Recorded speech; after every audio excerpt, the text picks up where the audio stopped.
So Mark, you know, I often ask pros the tough question, and the tough question is, if we're out pre-fishing for a tournament, man, what's one of the #1 keys you think you could possibly give a guy that's just fishing weekend tournaments to go out with his pre-fishing and get over on the competition? What do you think's like the #1 thing? That's a tough question, but you know what I'm gonna say is kind of not so much fishing related, and it's to keep an open mind, because you just never know what's gonna change during the course of the day, and fish to condition.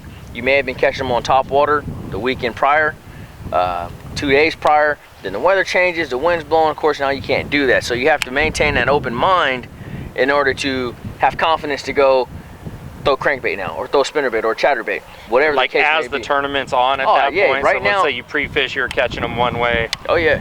And just to be comfortable to make that change. Absolutely, and have confidence in it, and confidence in your decision making. You know, that's something that's huge for tournament angling on any level, whether it's weekends, you know, little club tournaments or whatever, or out there on the FLW tour like me.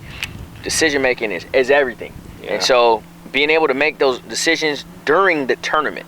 You know, I might blast off knowing I'm gonna go drag a jig on a rock pile. Right. Well, when I get there, either I've made 15 or 20 casts on that rock pile and I hadn't got a bite, or the conditions won't allow me to fish the rock pile. Well, now I need to make a game time decision that's gonna still allow me to be competitive.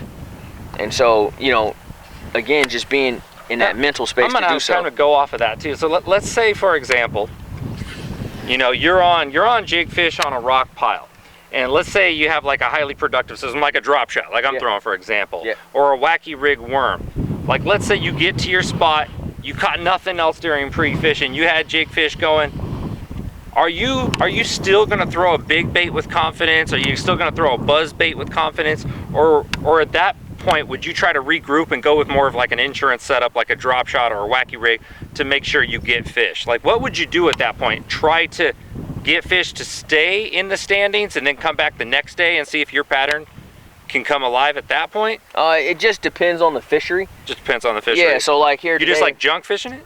Yeah, kind of. You know, it just depends on as far as bait selection. Okay. So like here in the California Delta, sure, you can stick with those bigger baits, Clear Lake, you know, these infamous big bass factories. You can stick with those big baits and fish them with confidence and still be able to scramble and hit new areas and do well. Now, on lakes that you may be not that familiar with, I would say downsize and start throwing baits with that are gonna get bit. Higher bite frequency. Exactly. So drop shot and wacky worms, smaller jigs. Okay, because I was thinking like that's what I would do. Cincos. You know, Mark's out on tour. He's traveling all over the country, and I'm thinking, you know, I haven't fished 99% of these places. You know, outside of California, I fished maybe 3 places. Yep. You know, and I think, like, if I was there and I had to fish, yeah, I could pre-fish like anybody else. I don't have any waypoints, but I get something going. Like Mark said, conditions make a change. Yeah. At that point, I would naturally think, me being smart about fishing, to pick up something and try to ensure getting into that next day and getting over.